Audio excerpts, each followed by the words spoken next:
अऊज़ु बिल्लाहिस समीइल अलीम मिनश शैतानिर रजीम। बिस्मिल्लाहिर रहमानिर रहीम। फलौला नफ़र मिन कुल्लि फ़िरक़तिन मिनहुम ताइफ़तुन लियतफ़क्कहू फ़िद्दीन वलियुनज़िरू क़ौमहुम इज़ा रजअू इलैहिम लअल्लहुम यहज़रून।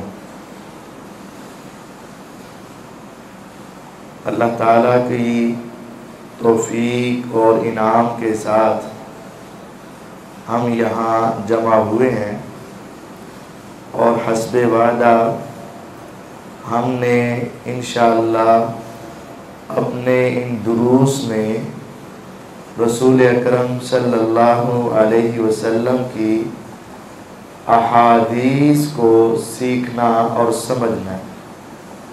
इसके लिए ये मशवरे के बाद इंतखाब किया गया एक किताब का। उस किताब का नाम है बुलूगुल मराम। ये किताब, इसका पूरा नाम बुलूगुल मराम मिन अदिल्लतिल अहकाम है।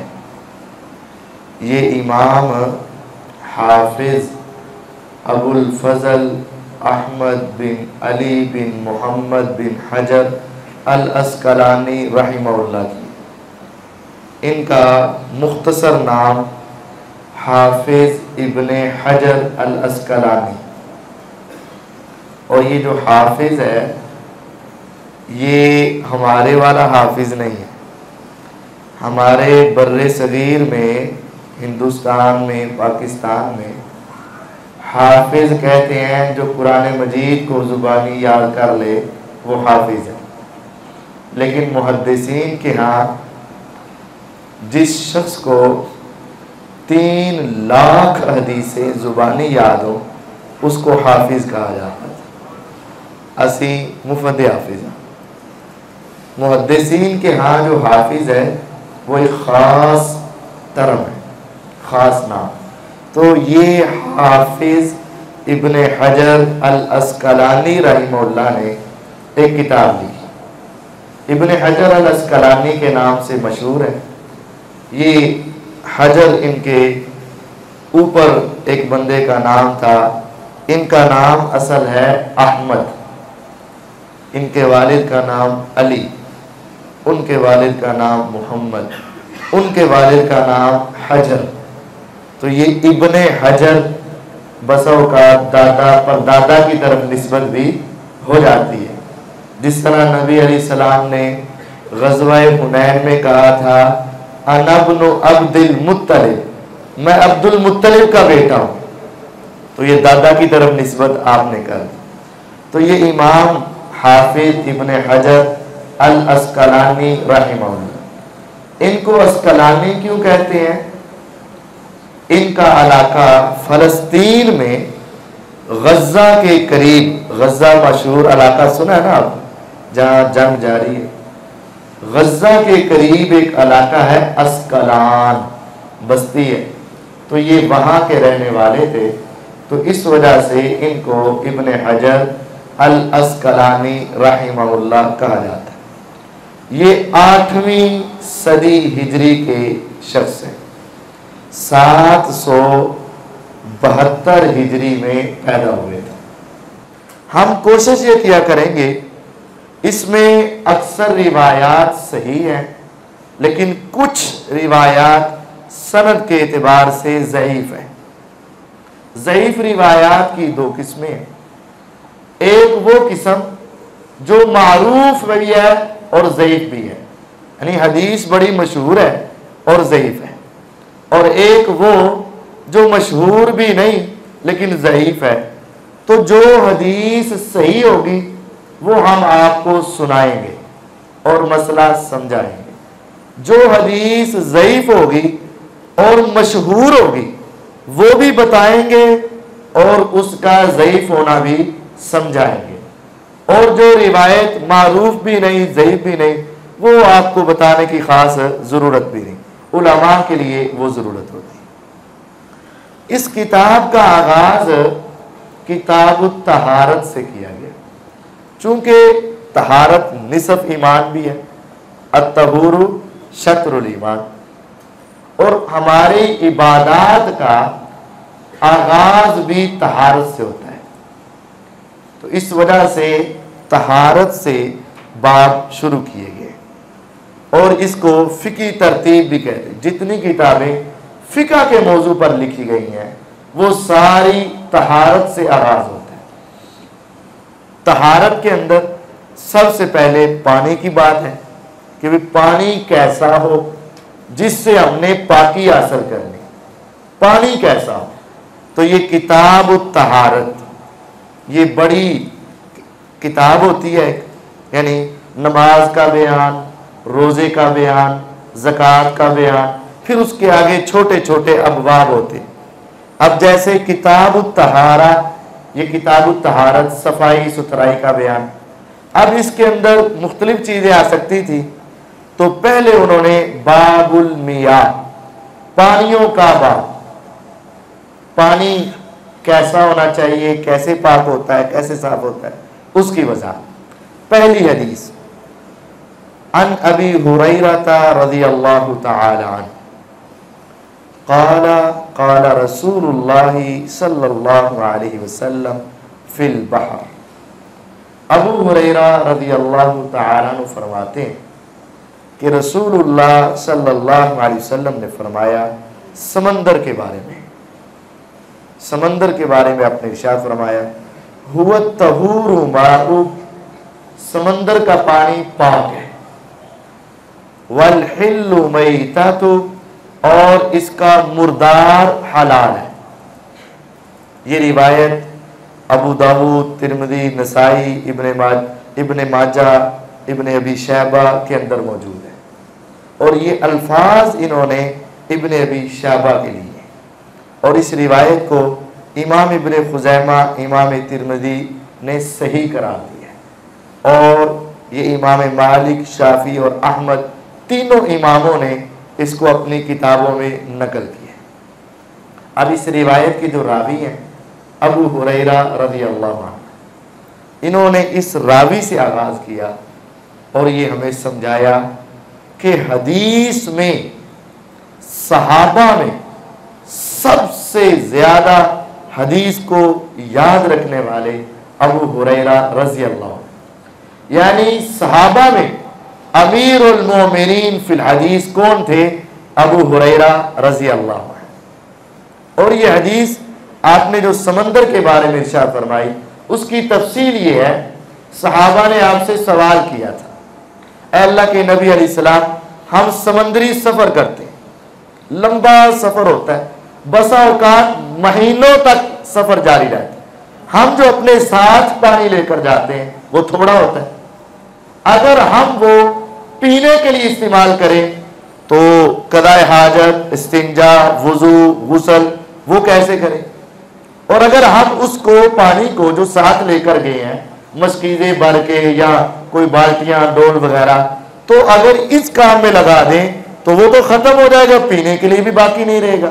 तो क्या हम रास्ते में समंदर का पानी अपने वुज़ू, गुस्ल, कज़ाए हाजत वगैरह के लिए इस्तेमाल कर सकते हैं? ये असल सवाल था। आपने जवाब में इरशाद फरमाया हुवा तहूरु माउ, समंदर का पानी पाक है। सवाल इतना था, जवाब यहां खत्म हो गया, लेकिन आपने एक और बात बता दी, वल हिल्लु मैतातु, समंदर की कोई मुर्दा मछली भी मिल जाए तो वो भी हलाल है। अब देखें नबी करीम सल्लल्लाहु अलैहि वसल्लम का सहाबा के साथ इजहार मोहब्बत, और आप, ये है असल आलिम की निशानी और ये है नबवी तरीका कि दुनिया को जिस चीज की जरूरत है ना, अगर उन्होंने पूछ लिया है तो बता दो, अगर नहीं भी पूछा फिर भी बता दो, क्योंकि उन्होंने अपनी खास जरूरत पानी का पूछा था, लेकिन आपको पता था कि समंदर में सफर करते हैं, बसा औकात ये मसला भी पेश आ जाएगा कि कोई मछली जो है वो तैरती हुई ऊपर आ जाएगी लेकिन मर चुकी होगी। जिंदा का तो सभी को पता था कि जिंदा मछली पकड़ ली है तो वो तो हलाल है, लेकिन अगर मछली या कोई किसी भी किस्म की मछली जो समंदर की हो वो मर जाए, फोत हो जाए, पानी के ऊपर आ जाए, तो वो भी हलाल है, उसको खाया जा सकता है। तो यहां नबी करीम सल्लल्लाहु अलैहि वसल्लम की सहाबा से मोहब्बत भी वाज़ेह है और ये मसला भी वाज़ेह। समंदर का पानी अगरचे उसमें नालों का, दरियाओं का पानी जमा होता है, लेकिन चूंकि वो काफी कसीर तादाद में होता है, इस वजह से वो पाक है। और उस पानी के अंदर जो चीजें रहती हैं वो अगर मर जाए, मछलियां किसी भी किस्म की हो, वो जिंदा तो हलाल है ही है, मुर्दा भी हलाल है। यहां से एक और मसला भी साबित होता है, कुरान मजीद के साथ जब तक हदीस नहीं लगाई जाएगी उस वक्त तक मसला समझ नहीं आएगा। कुरान मजीद में है इन्नमा हर्रमा अलैकुमुल मैता, दूसरे सिपारे में अल्लाह ताला ने तुम्हारे ऊपर मुर्दा चीज क्या की है, हराम की है। लेकिन इस हदीस में आ गया कि समंदर की मुर्दा चीज हलाल है। तो अगर सिर्फ कुरान को देखेंगे कि मुर्दा चीज हराम है, तो फिर मछली क्या होनी चाहिए, हराम होनी चाहिए। लेकिन कुरान के साथ साथ हदीस को भी याद रखा जाएगा और लिया जाएगा। दूसरी हदीस अबू हुरैरा रज़ी अल्लाह अन्हु के बाद अबू सईद खुदरी रज़ी अल्लाह अन्हु की, काला काला रसूलुल्लाह सल्लल्लाहु अलैहि वसल्लम इन्नल माअ तहूरुन ला युनज्जिसुहु शै, पानी पाक है, इसको कोई चीज नजस नहीं करती। ये उस वक्त है जब वो कसीर तादाद में, ये अगली हदीस के बाद मसला वाज़ेह हो जाएगा।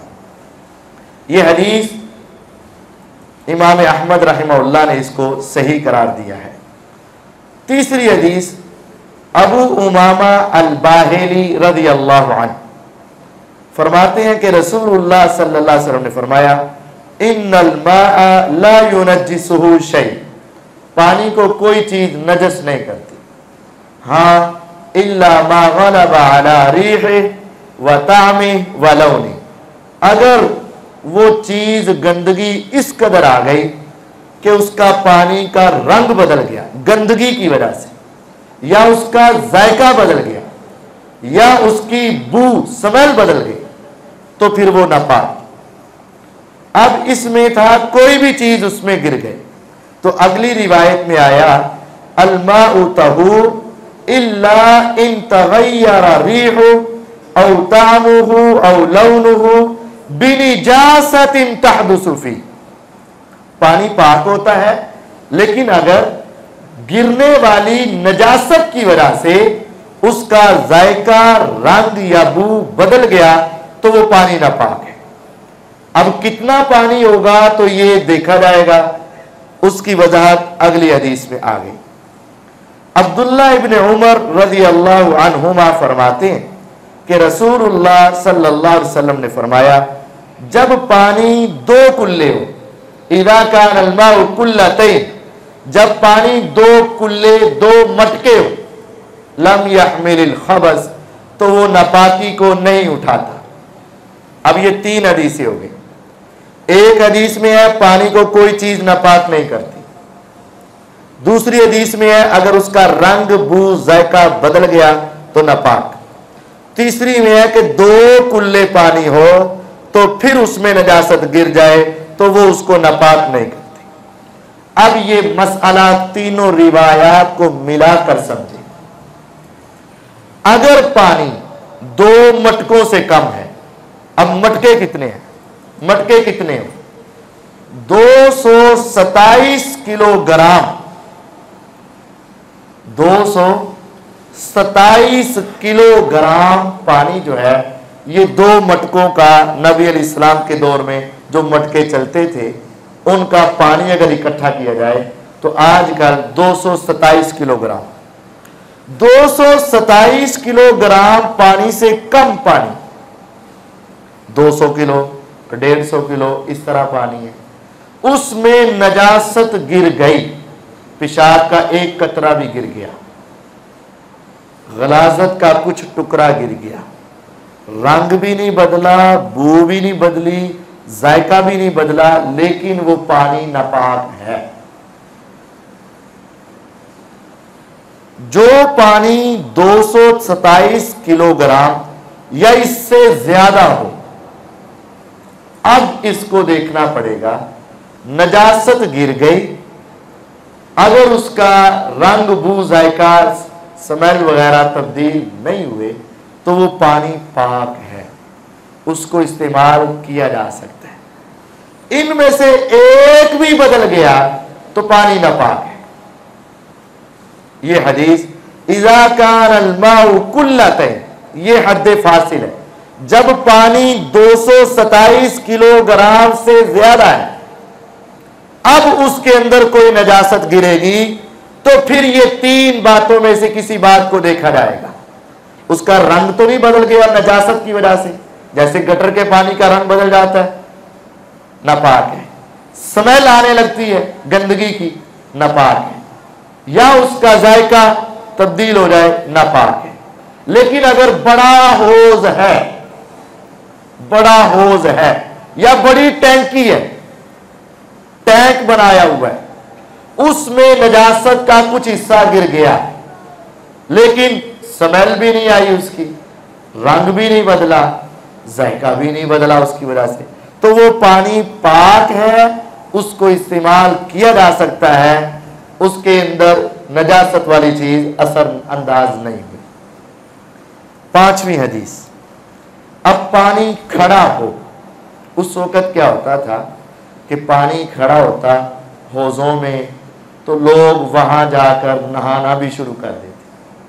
तो अबू हुरैरा रज़ी अल्लाहु अन्हु की हदीस, रसूल अकरम सल्लल्लाहु अलैहि वसल्लम ने फरमाया, ला यग़तसिल अहदुकुम फिल माइद दाइम व हुवा जुनूबुन, अगर इंसान नापाक है तो खड़े पानी में नहाना हराम है।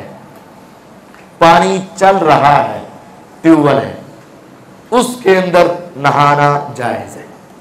इसका मतलब ये हुआ कि ये जो स्विमिंग पूल है, अगर उसमें पानी खड़ा होता है ना, तो जुम्बी आदमी का उसमें जाकर नहाना ये जायज नहीं, दुरुस्त नहीं।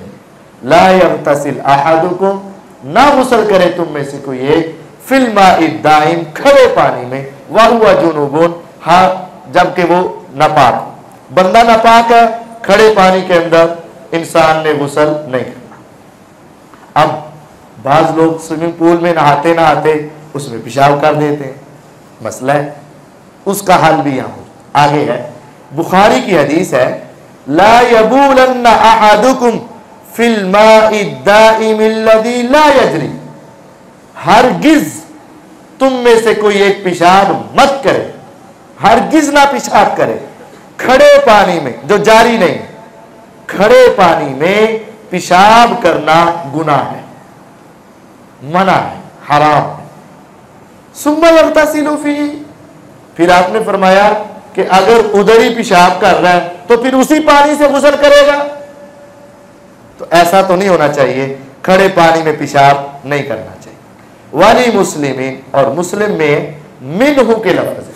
अब ये देखें मुहद्दिसीन का इल्म, उनकी ज़हानत।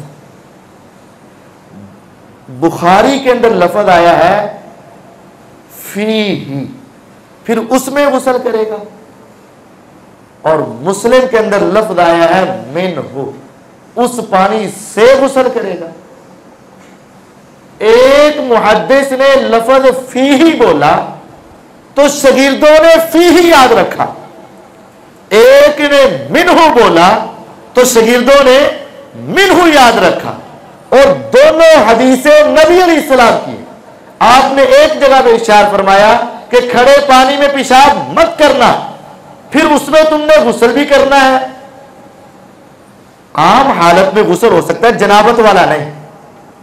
खड़े पानी में आम गुस्ल हो सकता है, जनाबत वाला नहीं। फरमाया एक बंदा खड़े पानी में पेशाब करे और तुम उसी में जाकर गुस्ल करो, ये तो मुनासिब नहीं है।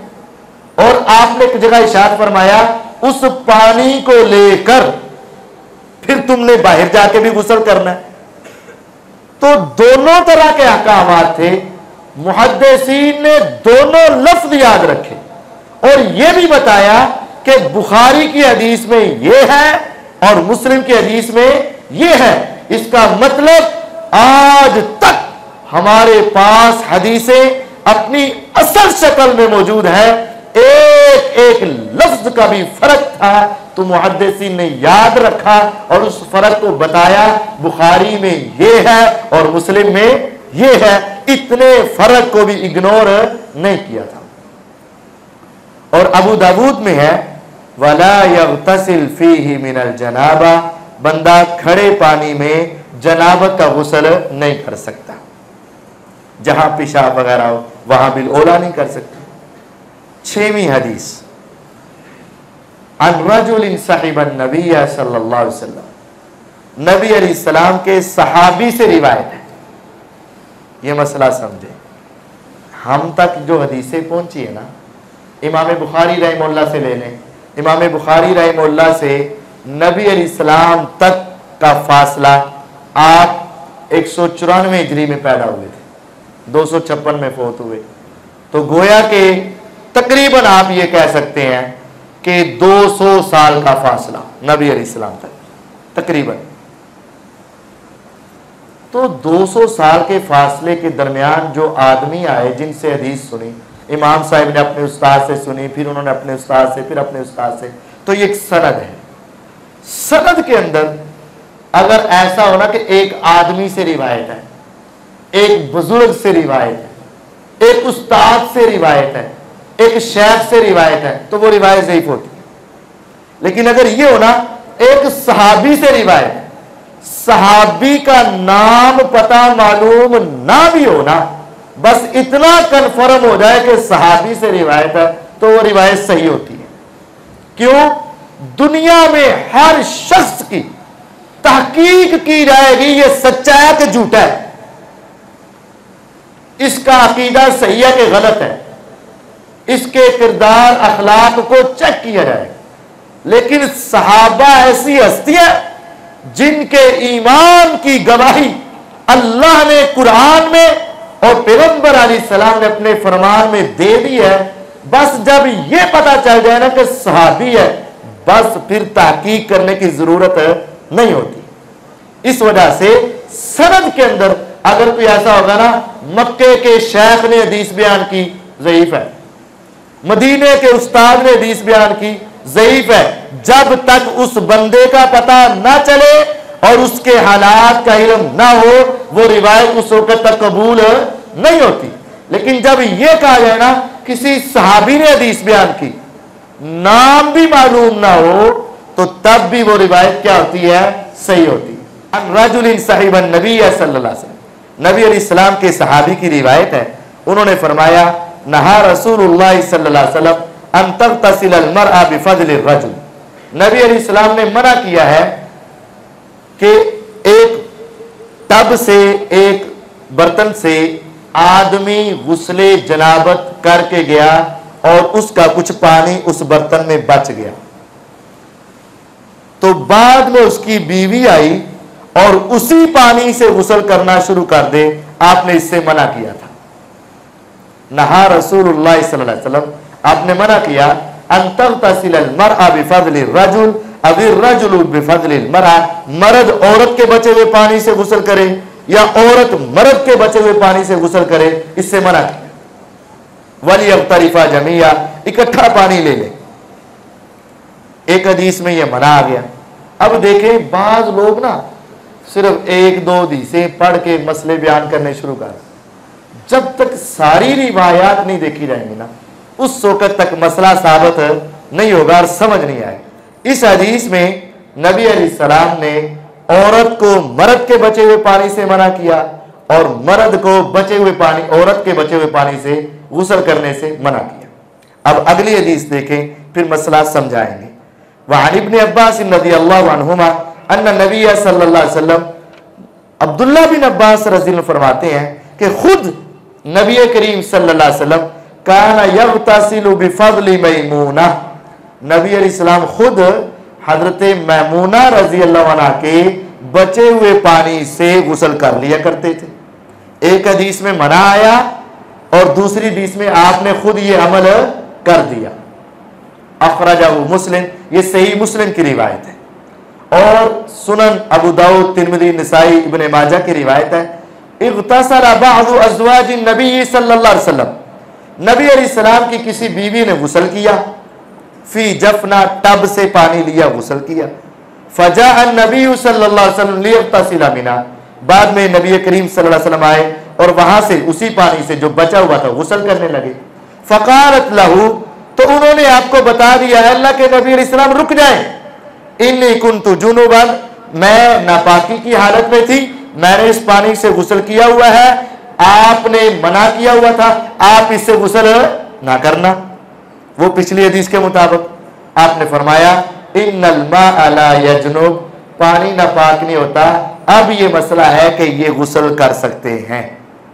पहले आपने मना किया था, बाद में आपने खुद वो अमल करके दिखा दिया। आपको कहा भी गया कि ये ऐसा पानी है, फरमाया नहीं। अब दोनों हदीसों को मिलाकर दो मसले साबित होते। पहली बात यह है कि जिन रिवायात में नबी अलैहिस्सलाम ने रोका था वो पहले किए और जो आपने किया है वो बाद की। और दूसरी बात यह है, जब नबी अलैहिस्सलाम का एक कौल हो, फरमान, और एक फेल हो, अमल, आपस में एक दूसरे से जाहिरी तौर पर टकरा रहे, तो दोनों पर अमल करना जायज होता है। कौल में फरमाया कि गुस्ल मत करना, फेल के अंदर अमल के तौर पर आपने गुस्ल कर दिया, दोनों आपस में टकरा रहे थे ना।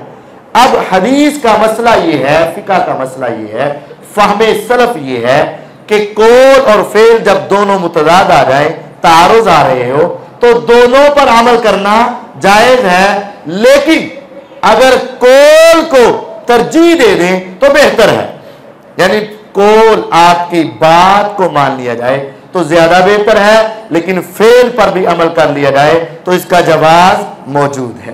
तो अब औरत या मर्द अगर किसी टब बाल्टी से गुस्ल करके गए, कुछ पानी पीछे बच गया, उससे गुस्ल हो सकता है, जायज है। अबू हुरैरा रज़ियल्लाहु अन्हु की रिवायत है, 8 नंबर हदीस, कि रसूलुल्लाह सल्लल्लाहु अलैहि वसल्लम ने इरशाद फरमाया, तहूरु इनाई अहदिकुम इज़ा बलगा फीहिल कल्ब अन यग़सिलहु सबअ मर्रात, अगर तुम में से किसी एक के बर्तन में कुत्ता मुंह डाल जाए, उसको धोना है और 7 मर्तबा धोना है। ऊलाहुन्ना बित्तुराब, और कोशिश करो कि पहली मर्तबा उसको मट्टी के साथ धो।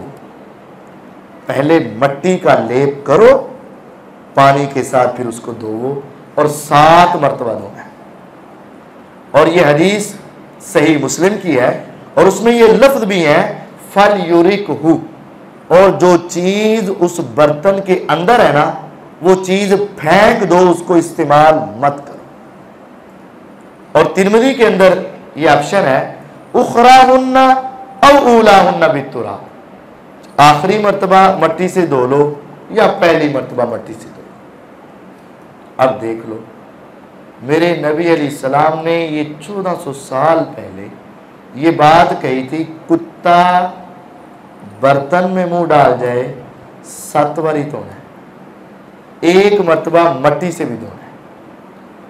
उस वक्त कोई लिबार्ट्रियां नहीं थी कि जरासीम का भी तस्वुर वहां, ये जरासीम का तस्वुर तो अब आया। और फिर किस किस्म के जरासीम, किस कैटेगरी के जरासीम और किस चीज से खत्म हो सकते। और मेरे नबी अलैहिस्सलाम दुनियादारी के एतबार से डॉक्टर भी नहीं थे, आपने तो ये कुछ पढ़ा ही नहीं था। और आज साइंस सारी लिबॉर्ट्रीज के बाद, टेस्टों के बाद इस मुकाम पर पहुंची है कि कुत्ते के लुआब में, थूक में, मुंह में ऐसे खतरनाक जरासीम जो इंसान की मौत का सबब बन जाते, और इतने सख्त किस्म के जरासीम हैं कि ये साबुन वगैरह उन जरासीम को खत्म करने की सलाहियत रखता ही नहीं। मट्टी एक ऐसी चीज है जो कुत्ते के मुंह के जरासीम को जड़ से खत्म कर दे। 1400 साल पहले मोहम्मद रसूलुल्लाह सल्लल्लाहु अलैहि वसल्लम ने जो बात इरशाद फरमाई, आज की साइंस उसको समझ रही है और उसके ऊपर अमल करने के लिए तैयार है। इससे नबी करीम सल्लल्लाहु अलैहि वसल्लम की नबूवत की सदाकत भी है और पैगंबर अलैहिस्सलाम के फरामीन की हक्कानियत भी है। और इसके अंदर यह बात हमारे लिए एक नसीहत भी है कि सहाबा ने उस वक्त इस वजह से नहीं माना था कि चूंकि जरासीम होते हैं और वो आम चीजों से खत्म नहीं होते हैं, इस वजह से मट्टी से नहीं, उन्होंने उस वक्त हदीस समझ कर माना था। हमें भी नबी अलैहिस्सलाम के तमाम फरामीन इस तौर पर मानने चाहिए कि मेरे नबी ने इरशाद फरमा दिया, मेरी अकल में आए ना आए, समझ में आए ना आए, दुनिया माने ना माने, मैं मानूंगा, क्योंकि आप अल्लाह की वही से बात करते हैं और आपकी बात में हमेशा खैर ही खैर मौजूद है। और आपने इरशाद फरमाया, अच्छा अगर कुत्ता मुंह डाल जाए 7 बारी धोना है तो घर रखना, पालना और अपने साथ ही उसको हर वक्त चिमेड़े रखना, ये तो बिल्कुल फिर जायज नहीं है। कुत्ता घर में रखना इतना बड़ा गुनाह है। अगर एक शख्स ने सिर्फ एक दिन रख लिया, उहद पहाड़ जितना लंबा, जितना चौड़ा, जितना ऊंचा है और जितना ठोस है, पत्थर में वजन है ना, अगर तुम्हारी नेकियां उतनी ठोस, उतनी वजनी, उतनी लंबी, उतनी ऊंची, उतनी चौड़ी नेकियों के सवाब का ढेर हो, एक दिन कार में कुत्ता रख लिया ना, वो उसके बराबर नेकियां बर्बाद। 2 दिन रखा तो उतने 2 उहद पहाड़, और जिसने साल रख लिया उसका तो वैसे ही बेड़ा गर्क हराम है। 9 नंबर हदीस, अबू कतादा रज़ी अल्लाह अन्हु फरमाते हैं कि रसूलुल्लाह सल्लल्लाहु अलैहि वसल्लम ने फरमाया फिल हिर्रा, बिल्ली के बारे में, बिल्ली के बारे में फरमाया, इन्नहा लैसत बिनजस, बिल्ली नजस नहीं है। कुत्ता नजस था, उसका मुंह लुआब, बिल्ली का नजस नहीं। इन्नमा हिया मिन अत-तवाफिन अलैकुम, ये तो तुम्हारे घरों में रोजाना आने जाने वाली, बार बार चक्कर लगाने वाली। अच्छा, पानियों का बाब हो रहा है, उन्वान तो पानी का है, तो कुत्ता जिसमें मुंह डालेगा वो पानी भी हो सकता है, बर्तन भी हो सकता है। अब बिल्ली भी पानी में मुंह डाल सकती है। और ये वाकया तफसीली क्या है, अबू कतादा रज़ी अल्लाह अन्हु का, ये अपने घर में गए, इनकी बहू ने इनके वुजू के लिए एक बर्तन में पानी डाल के रखा था। तो ये वुजू करने के लिए उस बर्तन के पास पहुंचे तो एक बिल्ली आ गई, इन्होंने बर्तन उसके सामने कर दिया और वो पानी पीने लगी, इन्होंने थोड़ा सा ऐसे कर दिया टेढ़ा, ताकि आराम से पी ले। वो आराम से पानी पीकर चली गई, इन्होंने पीछे से उस पानी से वुजू शुरू कर दिया। बहू देखती रही कि बिल्ली के जूठे पानी से वुजू कर रहे, हैरान होकर देख रही बहू। जब इन्होंने वुजू किया तो आपने उनकी तरफ देखा, अबू कतादा रज़ी अल्लाह ने, कि वो कोई सवाल करना चाहते, तो फरमाया तुम ताज्जुब कर रही हो? उनका ताज्जुब क्यों ना करूं, बिल्ली ने उसके अंदर से पिया और आप उसी से वुजू कर रहे हैं, कुल्ली कर रहे हैं, नाक में डाल रहे, मुंह में। फिर उन्होंने हदीस फरमाई कि मैंने अपने पैगंबर अलैहिस्सलाम की हदीस अपने कानों से सुनी कि नबी अलैहिस्सलाम ने फरमाया ये बिल्लियां नजस नहीं है, ये तुम्हारे ऊपर आने जाने वाली है, इसका जूठा पाक है और इसके अंदर किसी किस्म की नजासत नहीं है। तो ये अबू कतादा रज़ी ने ये हदीस उनको सुना है। तो बिल्ली का बचा हुआ खाया जा सकता है, पिया जा सकता है, ये पीने की बात भी हो सकती है। बल्कि एक हदीस में अम्मा जान आयशा रज़ी अल्लाह अन्हा से, बुखारी में, नमाज पढ़ रही थी, नफल थे, तो एक खादिमा इनके पास कोई खीर वगैरह लेकर आई और इनके पास लाके रख दिया, जैसे मुसल्ले के पास। तो बिल्ली आई, उसने उसमें से काफी हिस्सा खा लिया। तो अम्मा जान ने जब नमाज खत्म की तो जिस साइड से उसने खाया था उसी साइड से खाना शुरू कर दिया। हो तो ये भी सकता था ना कि जैसे ये प्लेट हो, इधर से बिल्ली ने खाया है, वो इधर से खाती और उसके करीब जाके छोड़ देती, लेकिन नहीं, उन्होंने उसी साइड से खाना शुरू कर दिया। उस खादिमा ने भी पूछा कि ये क्या, उन्होंने भी ये जवाब दिया कि नबी अलैहिस्सलाम ने फरमाया ये नजस नहीं है। 10 नंबर हदीस अनस बिन मालिक रज़ी अल्लाहु अन्हु से रिवायत है।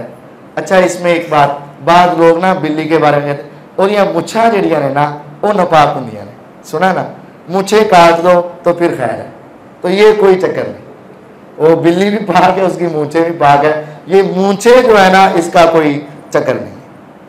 अनस रज़ी अल्लाह अन्हु की हदीस है कि जा आराबी, एक देहाती सहाबी नबी अलैहिस्सलाम के पास आए।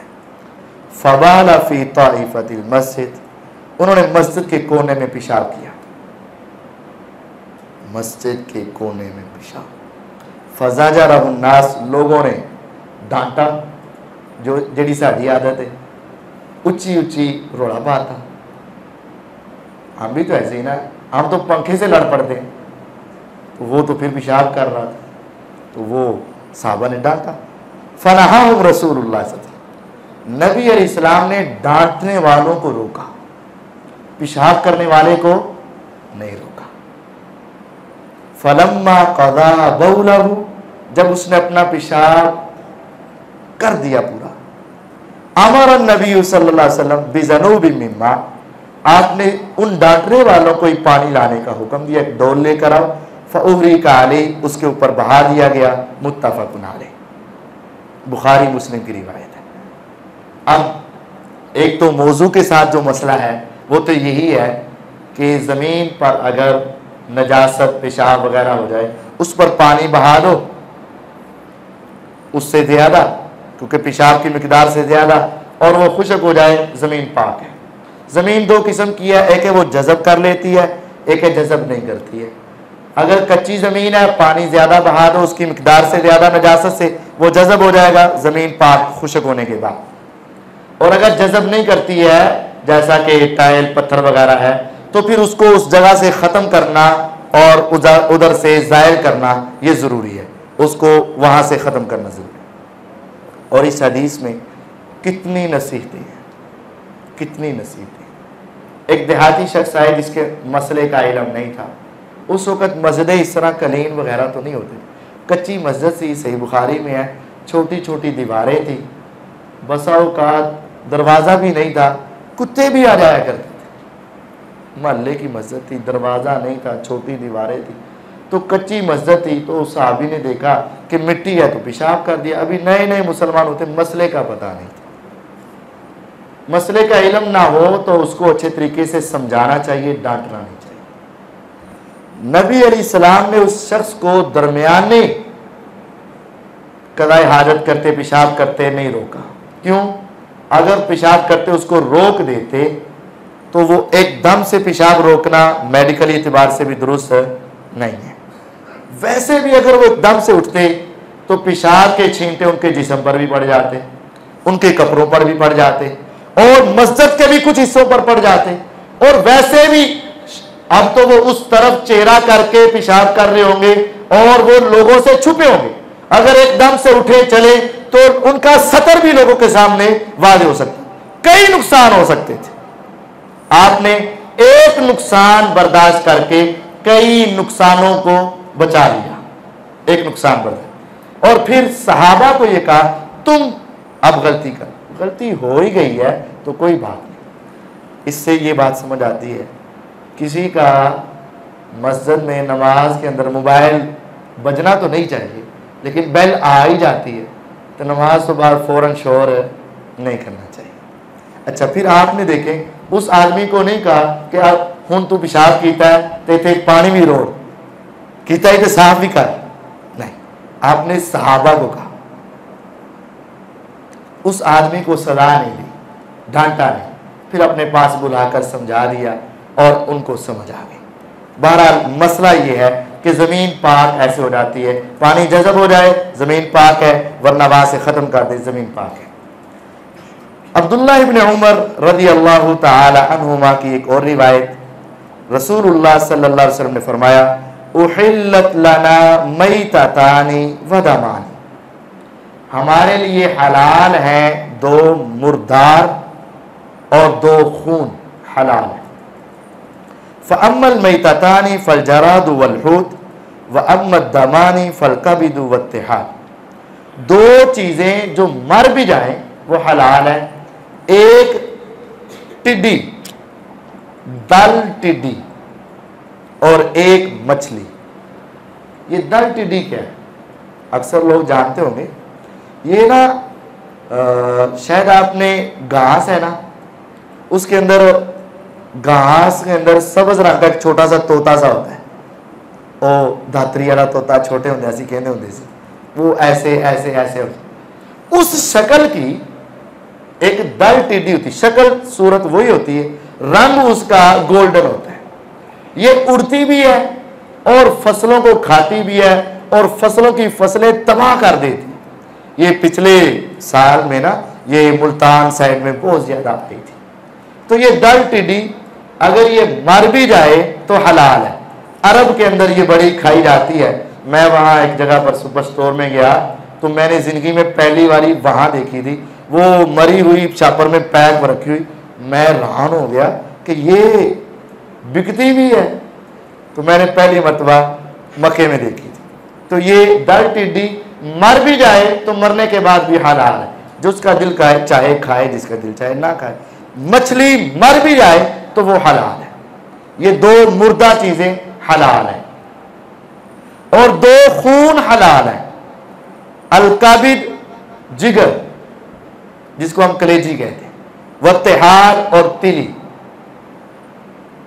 अब दो बातें यहां समझने की। बाब तो पानी का था, ते टिड्डी, मछली, जिगर का कलेजी और ये तिली, इसका क्यों तज़किरा हो गया? इसको यहां क्यों निकल? तो पानियों के अंदर बाद लोगों के नजदीक ये बात है, जो चीज हराम हो ना वो नजस भी होती है। जो चीज हराम हो वो क्या होती है? नजस भी लाजमी तौर पर होती है। तो खून हराम है, दो के अलावा बाकी क्या है? हराम है। तो बाद उस खून को नजस भी समझते। तो यहां ये बताना चाह के दो खून खाए भी जा सकते हैं, बाकी खून अगरचे हराम है लेकिन पानी में गिर जाए तो वो पानी नापाक नहीं होता। इस तरह दो मुर्दार जायज है, बाकी मुर्दार हराम है। लेकिन कोई मुर्दा चीज पानी में गिर जाए, जैसे मुर्गी है, जैसे कबूतर है, ये हलाल, मर गया हराम। पहले हलाल, मर गया तो हराम, लेकिन मर के पानी में गिर जाए तो ये पानी नापाक नहीं होगा। ये बताना। बाद लोग कहते हैं सिर्फ कुरान हदीस को कहते हैं जी ये 200 साल बाद लिखी गई, ये हुआ वो हुआ, बदल गई, ये ऐसी बातें करते। अगर 200 साल बाद लिखी गई नहीं माननी तो कुरान में है दो चीजें, इन्नमा हर्रमा अलैकुमुल मैता वद्दम, अल्लाह ने तुम पर मुर्दार भी हराम किया और दम यानी खून भी हराम किया। मुर्दार हराम तो फिर ये मुर्दा चीज भी तुम्हारे लिए क्या होनी चाहिए? हराम। खून हराम तो ये कलेजी क्या होनी चाहिए?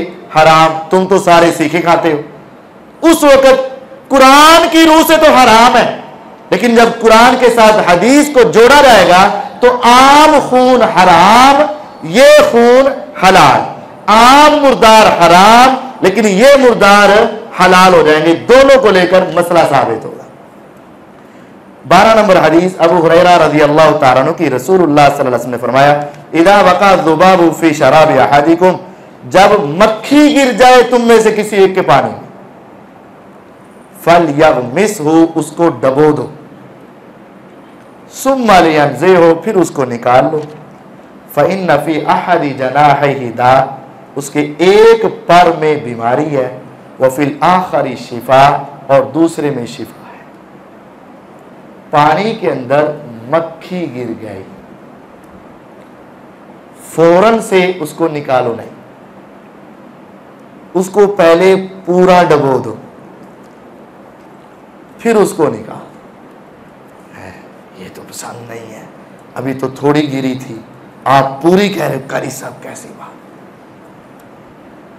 हाँ, जब तक ला इल्मी हो, जहालत हो, ना वाक़िफ़ हो, ऐसा ही होगा।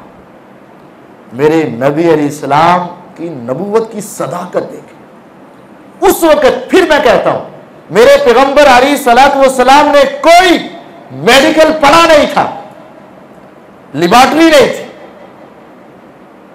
आपका दुनिया में कोई इंसान उस्ताद था ही नहीं, लेकिन आपने फरमाया उसको डबो लेना, जब वो गिरती है ना, उसके पाँव पहले जाते हैं, पानी लगता है तो पाँव अपनी, वो पानी की कशिश अपनी तरफ उसको खींचने लगती है, तो वो अपना एक पर ऐसे लगा कर ना, जिस तरह से हाथ ला के उठने, थोड़ा सा उठने की कोशिश करते, तो वो एक पर लगा के कुछ पाँव बाहर निकाल कर निकलने की कोशिश करते। अगर उसके एक दो पाँव निकल जाए ना तो वो उड़ जाते हैं। अगर सारे पाँव पानी में रहे ना, उसके लिए उड़ना मुश्किल हो जाता है। तो वो अपना पर लगा के तो पाँव निकाल के निकलने की कोशिश करती है। तो जो पर वो लगाती है ना, उस पर में बीमारी होती है। जब उसका पर लगा तो बीमारी उस पानी में सिरायत कर गई। अगर तुमने उसी तरह निकाल दिया तो बीमारी अपने लिए तुमने तैयार कर ली। अब उसके दूसरे पर में शिफा है। जो बीमारी लगी थी उसको डबो दो, उसी का एंटीबायोटिक उसके अंदर मौजूद होगा, उसी की वैक्सीन उसके अंदर मौजूद होगी, और वो तुम्हारा पानी नॉर्मल हालत में आ जाएगा। बीमारी भी आई, उसकी वैक्सीन भी आई, शिफा भी आई। अब तुम इसको इस्तेमाल कर लो, ये तुम्हारे लिए नुकसानदेह चीज नहीं है। अल्लाह की कुदरत भी देखें। उस मालिक ने मा अनज़लल्लाहु दाअन इल्ला अनज़ल लहु शिफाअन, हदीस है पैगंबर अलैहिस्सलाम की, अल्लाह ने जो बीमारी नाज़िल की है ना, उसकी शिफा भी नाज़िल की है। हर बीमारी की दवा मौजूद है, हमें पता चले या ना चले। अब अगर मक्खी वो पानी के अंदर बीमारी छोड़ जाती, तुम मक्खी कहां से तलाश करते? तुम मक्खी दोबारा कहां से पकड़ते? और उसको लाकर फिर कौन दबोता? और फिर उसकी वो कैसे आप बीमारी खत्म करते? कैसा अजीम नुस्खा मुहम्मदुर रसूलुल्लाह सल्लल्लाहु अलैहि वसल्लम ने दिया, उसी को थोड़ा सा डबो दो, बीमारी की शिफा तुम्हें वहां ही मिल जाएगी। और फिर ये इल्म पैगंबर अलैहिस्सलाम को कैसे हासिल हुआ? आपने तो कहीं किसी तजर्बागाह में जाकर पढ़ा ही नहीं। ये इल्म आसमान से अल्लाह की वही के जरिए मुहम्मदुर रसूलुल्लाह सल्लल्लाहु अलैहि वसल्लम तक पहुंचा और आपने आगे पहुंचा दिया।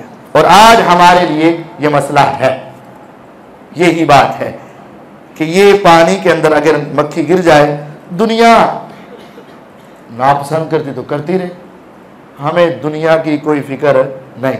हमें मुहम्मदुर रसूलुल्लाह सल्लल्लाहु अलैहि वसल्लम के फरमान की अहमियत है। हाँ, शरई लिहाज से ये पानी अब पाक है, जायज़ है, पीना ठीक है। लेकिन अगर कोई शख्स उसकी तबीयत नहीं मानती तो वो उसको नापाक नहीं कह सकता, वैसे ना पी। जैसे मिसाल के तौर पर आपको एक सब्जी पसंद है और दूसरे को नहीं पसंद तो ना खाए, लेकिन उसको हराम नहीं कह सकता, गलत नहीं कह सकता। इसी तरह आपका दिल माने पिए, दिल नहीं मानता ना पिए, लेकिन उसको गलत नहीं कह सकते। पैगंबर अलैहिस्सलाम ने हमारे लिए ये बड़ी आसानी कर दी कि आप उस बीमारी का हल दूसरी से तलाश कर सकते हैं। अबू वाक़िद अल-लैसी रज़ी अल्लाह उनकी हदीस है कि रसूलुल्लाह सल्लल्लाहु अलैहि वसल्लम ने फरमाया, मा कुतिया मिनल बहीमा वहिया हय्या फहिया मय्यत फहुवा मय्यत, जो हिस्सा किसी जानवर से काट लिया जाए और वो जानवर अभी जिंदा हो तो वो काटा हुआ हिस्सा मैयत के हुक्म में है और वो हराम है। क्या मतलब? अरब में एक जुल्म चलता था, अरब में एक जुल्म चलता था। ऊंट जिंदा सही सालम है ना, इसकी रान से तेज धार छुरी और आले के साथ इतना गोश्त का टुकड़ा काट लेते और उसको पका के खा लेते। उसके ऊपर दवाइयां वगैरह लगाते रहते और बाद में वो बेचारा सही हो जाता, अल्लाह ताला उसको सही दे। हदीस ने यह कहा कि जो जिंदा ऊंट, अगरचे जिंदा ऊंट हलाल है, ज़बा करो हलाल हो गया, जिसने उस जिंदा ऊंट का हिस्सा काट लिया ज़बा के बगैर, वो काटा हुआ हिस्सा मुर्दार के हुक्म में है और यह हराम है। वो ऐसे ही समझो जैसे ऊंट मर गया, तो मर जाए तो क्या हो जाता है? हराम हो जाता है। तो इसका ये हिस्सा भी हराम है। फिर ज़हन में बात आई, कारी साहब बात तो पानी की चल रही थी, तो ये तो ऊंट के मसले शुरू हो गए। नहीं, मुहद्दिसीन का इल्म। फिर उन्होंने ये बात बताई कि वो मुर्दार के हुक्म में हो गया, अब उसको पकाया जाएगा तो क्या वो नजस भी होगा कि नहीं होगा? और जिस पानी को लग जाए वो पानी नजस होगा या नहीं होगा, पानी में गिर जाए वो नजस होगा कि नहीं। बाद लोगों के नजदीक ये है जो हराम हो वो नजस भी होता है, लेकिन ये बात दुरुस्त नहीं। जैसे बिल्ली पीछे आ गई है, हराम है लेकिन नजस नहीं, हराम चीज नजस नहीं होती। ये एक बाब पानियों का बाब खत्म हो। दूसरे बाब को हम बड़े इख्तिसार से बयान करते हैं। 14 नंबर हदीस, बाबुल आनिया, बर्तनों का, पानी है 7 बर्तनों की बात हो गई। हुदैफा बिन यमान रज़ी अल्लाह अन्हुमा फरमाते हैं कि रसूलुल्लाह सल्लल्लाहु अलैहि वसल्लम ने फरमाया, ला तशरबू फी आनियति ज़हबी वल फिज़्ज़ा वला ताकुलू फी सिहाफिया, लोगों सोने चांदी के बर्तनों में ना खाओ और ना इनकी प्लेटों, ना इनके बर्तनों में पियो और ना इनकी प्लेटों में खाओ। खाना भी हराम, पीना भी हराम। फ़इन्नहा लहुम फ़िद दुनिया, ये काफिर बादशाह दुनिया के अंदर इस्तेमाल कर रहे हैं, वलकुम फ़िल आखिरा, अहले ईमान तुम्हें ये सोने चांदी के बर्तन आखिरत में जन्नत में मिल जाएंगे। मुसलमानों पर, मर्दों पर सोना इस्तेमाल करना हराम है, औरतों के लिए सोना इस्तेमाल करना जायज है, लेकिन सोने के बर्तनों में खाना पीना दोनों के लिए हराम है। ना मर्द ना औरत सोने चांदी के बर्तन में खा भी नहीं सकते, पी भी नहीं सकते, हराम है। हाँ, जन्नत में अल्लाह ताला बड़ी ऐसी नेमतें जो दुनिया में हराम है, वो जन्नत में अल्लाह ताला आला क्वालिटी में अता कर देंगे। उम्मे सलमा रज़ी अल्लाह अन्हा की हदीस है, 15 नंबर हदीस, कि रसूल अकरम सल्लल्लाहु अलैहि वसल्लम ने फरमाया, अल्लज़ी यशरबु फी इनाइल फिज़्ज़ा, जो चांदी के बर्तन में पीता है, ये उस वक़्त के ना, चूंकि चांदी सोना आम था, उनके तो पैसे भी, सिक्के भी सोने चांदी के दिरमो दिनार थे, तो सोना चांदी जो बड़े लोग थे ना बड़ा इस्तेमाल करते, चौधरी, सरदार, बादशाह, तो मुसलमान भी बसा औकात मालदार होते थे, तो दिल करता कि ऐसी किसी ने काटा, हम भी नहीं। फरमाया जो चांदी के बर्तन में पिएगा ना, इन्नमा युजरजिरु फी बतनी नारा जहन्नम, ऐसे ही है वो अपने पेट में पानी नहीं बल्कि जहन्नम की आग दाखिल कर रहा है। अच्छा, चांदी के बर्तन में पीना इतना गुनाह है, सोने में क्या होगा? जहन्नम की आग अपने पेटों में दाखिल कर, हराम है। 16 नंबर हदीस, अब्दुल्लाह इब्न अब्बास रज़ियल्लाहु अन्हुमा फरमाते हैं कि रसूलुल्लाह सल्लल्लाहु अलैहि वसल्लम ने फरमाया, इदा दुबिगल इहाब फकत ताहर, चमड़े को रंग लिया जाए तो पाक हो जाता है। और सुनन नसाई, अबू दाऊद, इब्न माजा, तिरमिज़ी के अंदर हदीस है, अय्युमा इहाबिन दुबिगा, जिस चमड़े को भी रंग लिया जाए वो पाक हो गया। इस चमड़े को रंगना क्या है? बुजुर्ग बड़े तो समझ रहे होंगे, लेकिन बच्चों को बसा होगा समझ नहीं आती। चमड़े को रंगना क्या? ये वाला रंग और पेंट नहीं है। ये चमड़ा है ना, इसको खजूर या बेरी के पत्ते, खजूर की छाल या किक्कर की छाल, इसके साथ पानी में डाल के गर्म करते थे और इसकी आलाइशें ख़त्म करते थे और फिर इसको सुखाते थे और वो उसके सारे जरासीम ख़त्म हो जाते। आजकल ये चूँकि सारा बड़ा अच्छा निज़ाम, ऐसे मिल जाते हैं केमिकल्स और ये फैक्ट्रियाँ हैं, सारी चीज़ें, तो जो चमड़ा रंग लिया जाए, उसको पाक कर लिया जाए, साफ कर लिया जाए, उसके अंदर से पानी वगैरह सारा ख़त्म करके उसको सुखा लिया जाए, खुश्क कर लिया जाए, तो वो चमड़ा इस्तेमाल करना जायज़ है। बात है बर्तनों की। उस वक़्त बर्तनों की एक शक्ल थी मशकीज़ा, पानी जमा करने, मशक। आजकल भी चमड़े का बर्तन बनाकर इस्तेमाल किया जा सकता है। तो अगर वो जानवर जो मर चुका है, मरने की वजह से हराम हो गया, गोश्त खाना हराम है, लेकिन उस जानवर की खाल उतार कर अगर उसको रंग लिया जाए तो ये पाक हो जाती है, उसको इस्तेमाल करना जायज़ है। आम जानवर कोई भी हो, जिंदा को ज़बा किया उसकी खाल, या वो मर गया लेकिन हलाल था उसकी खाल। हाँ, जो हराम जानवर हैं, कुत्ता वगैरह है और खिंजीर वगैरह है, शेर वगैरह है, इनकी खाने की बात नहीं है। हलाल जानवरों की खाल अगर वो मर भी जाए हराम भी हो जाए, उसकी खाल को रंगने के बाद इस्तेमाल करना जायज है। दिबागु जुलूदिल मैतती तुहुरुहा, मुर्दा जानवर की खाल को भी अगर रंग लिया जाए तो वो पाक हो जाती। मैमूना रज़ी अल्लाह अन्हा फरमाती हैं कि नबी अलैहिस्सलातु वस्सलाम गुजरे, आपके पास एक बकरी को खींचा जा रहा था जो बकरी मर गई थी। तो बहुत बड़ी बकरी थी, एक हदीस में आ रहा है कि वो बकरी इतनी थी जैसे गधे जितनी होती है, इतनी बड़ी बकरी थी, मर गई। किसी ने टांग से पकड़ा, कूड़ी के ऊपर रूढ़ी के ऊपर फेंकने के लिए जा रहा था। आपने फरमाया लो अखज़ तुम्हें हादा, यार तुम इसका चमड़ा उतार लेते, वो काम आ जाता। उन्होंने कहा इन्हा नहीं था, कहते मर गई है, मुर्दा चीज हराम होती है। आपने फरमाया युतहिरुहल माउ वल करज, पानी और किक्कर की छाल से इसकी जो खाल है उसको अगर आप पाक कर लो तो ये पाक हो जाए। उस जानवर का खाना हराम हुआ है, उसकी खाल उतार कर उसको इस्तेमाल किया जा सकता है बर्तन के तौर पर।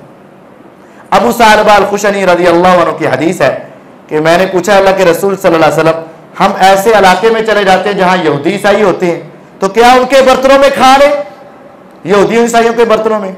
आपने फरमाया नहीं, यहूदी ईसाइयों के बर्तनों में नहीं खाना। हाँ, अगर उनके अलावा कोई और नहीं मिल रहे तो धोकर खा पी सकते। पहली बात यह है कि उनके बर्तनों के अंदर नहीं खाना, क्योंकि वो अपने बर्तनों में हराम चीजें भी इस्तेमाल करते हैं, शराब दूसरी चीजें, तुमने उनके बर्तनों में नहीं खाना। हाँ, उनके बर्तनों के अलावा कोई बर्तन है ही नहीं तो धोकर इस्तेमाल कर। इसलिए ये बात है कि जब भी आप किसी होटल पर जाएं तो फिर वहां कोई भी चीज इस्तेमाल करनी है तो धोकर इस्तेमाल।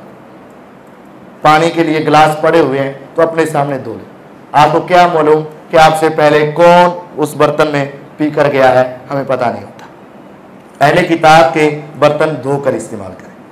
इमरान बिन हुसैन रज़ी अल्लाह की रिवायत है, नबी अलैहिस्सलातु वस्सलाम और आपके सहाबा ने वुजू किया एक मुशरिका औरत के मशकीजे से। ये लंबी हदीस यहाँ लिखा हुआ है और बड़ी प्यारी हदीस, खुलासा 2-3 मिनट में सुनाता हूँ। बुखारी में नबी अलैहिस्सलाम सहाबा सफर कर रहे हैं, पानी खत्म हो गया, पानी खत्म हो गया, सफर के दौरान पानी नहीं मिल रहा। आपकी उंगलियों से पानी के चश्मे भी जारी होते थे लेकिन अपनी मर्जी से नहीं, जब अल्लाह चाहता। कभी निकल भी आते थे, कभी नहीं भी निकलते थे। आपके पास ये कोई बटन इख्तियार नहीं था कि दबाओ और निकल आए, ऐसा नहीं, अल्लाह की मर्जी से। इस मर्तबा नहीं निकले। नबी अलैहिस्सलाम ने सहाबा को चारों तरफ सवारियां देकर भेजा, जाओ कोई तलाश करके आओ। तो वो एक औरत मिल गई जो अपने मशकीज़े अपनी ऊँटनी के ऊपर लाद कर ला रही थी। सहाबा ने उसको पूछा कि पानी किथे है? उसने कहा एक दिन और एक रात का सफर करके बच्चों के लिए पानी लेकर आ गई। तसव्वुर करें उस वक्त क्या वक्त है, एक दिन एक रात 24 घंटे का सफर करके पानी लेकर आ। अब साहबा ने सोचा कि असी इतनी दूर किस तरह जावांगे, उन्होंने इसको ही लिया, चल हमारे साथ। नबी अलैहिस्सलाम के पास ले गए। नबी अलैहिस्सलाम को बताया कि पानी बहुत दूर था। ये आपने पैगंबर अलैहिस्सलाम ने उसके मशकीज़े को खोला और सहाबा को कहा पियो। पूरे काफिले ने पिया, नहाए, अपने बर्तन भरे और सारी सवारियों को पिलाया, यानी जितनी जरूरत थी सारा कुछ कर लिया। वो औरत हैरान होकर देख रही है कि मशकीज़े का पानी कतरा बराबर भी कम नहीं हो रहा है। सही बुखारी की हैरान होकर देखी जा रही। जब सब ने अपनी ज़रूरत पूरी की, नबी अलैहिस्सलाम ने कहा अच्छा अब ऐसा है, इसकी वजह से हमें फ़ायदा हुआ है, अब तुम सारे ना थोड़ा थोड़ा सामान इकट्ठा करो खाने पीने का, इन्हों दिए। नबी अलैहिस्सलाम किसी के एहसान को अपने ऊपर रहने नहीं देते थे। आप हर एहसान का बदला फौरन चुका दिया करते थे। सहाबा ने खाने की चीज़ें जमा की और उसको दे दी और उसका शुक्र अदा करके उसको भेज दिया। जब वो अपने इलाके में पहुंची तो लेट हो गई। उन्होंने कहा किधर गई थी? उसने कहा मैंने दुनिया में उससे बढ़कर कोई जादूगर देखा ही नहीं। यहां तो वो जादूगर है, यहां वो वाकयातन अल्लाह का सच्चा पैगंबर है, अल्लाह का सच्चा नबी। दोनों में से एक बात है, लेकिन एक है कि उन लोगों की नजर में जो हया थी मैंने जिंदगी में कभी नहीं देखी, और उन्होंने मुझे कुछ नहीं कहा, मेरे साथ अदब व एहतराम से पेश आए, और ये उन्होंने मुझे फिर तोहफे में भी ये चीजें दे दी। नबी अलैहिस्सलातु वस्सलाम ने इस औरत के इस अमल की इतनी कदर और लाज रखी थी। बुखारी में है, जिस इलाके की वो औरत थी ना, उसके चारों तरफ जितने काफर इलाके थे, आपने सब के साथ जिहाद करके या तो उनको मुसलमान किया था या उनसे जिजिया लेते थे, लेकिन आपने उस इलाके पर हमला नहीं किया जिस इलाके में वो औरत रहती थी। फरमाया इसका हमारे ऊपर बड़ा एहसान है, आपने उसे एहसान किया। मक्का फतह हुआ ना, फिर ये पूरा कबीला ही उस औरत की वजह से मुसलमान हुआ और सारे पैगंबर अलैहिस्सलाम का कलमा पढ़ा। ये लंबा वाकया था, तो उसमें से बताया ये है, मुशरिका औरत के मशकीदे से पानी लिया, तो अगर कोई और ना हो तो इनके मशकीदे और इनके बर्तन इस्तेमाल किए जा सकते हैं और इनका पानी इस्तेमाल किया जा सकता है। हमारी आखिरी हदीस, और ये 2 बाब मुकम्मल 21 हदीसें हो जाएंगी हमारी। अनस रज़ी अल्लाह अन्हु फरमाते हैं कि नबी अलैहिस्सलाम ने आपका एक प्याला टूट गया, तो जो प्याला टूटा, फत्तखज़ मकान शाबी सिलसिलतम मिन फिज़्ज़तिन, नबी अलैहिस्सलाम ने टूटी हुई जगह को चांदी की तार के साथ जोड़ दिया। यहां भी बड़ी नसीहत, बड़ी नसीहत।